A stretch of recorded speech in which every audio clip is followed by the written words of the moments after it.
Hey, I'm Vince Antonucci. I'm lead pastor of Verve Church, and we are now, most of us, weeks into social distancing and lock-in, stuck at our house, and maybe you're starting to feel a bit like a prisoner. I know I am. I barely leave except for a couple work things and going to get groceries.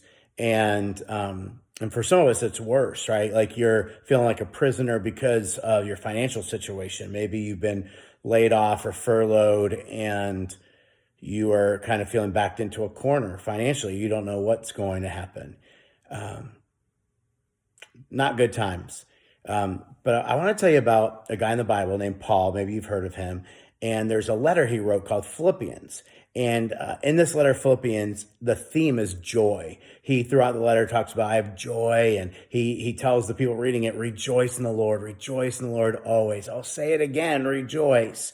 And the interesting thing is that Paul wrote that letter from prison.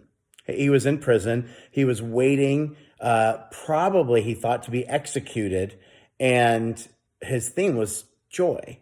It's in Philippians that Paul writes a letter that became somewhat famous in athletics today. He says, I can do all things through Christ who gives me strength. And athletes will use that to mean like, I can dunk a basketball or I can throw a touchdown pass.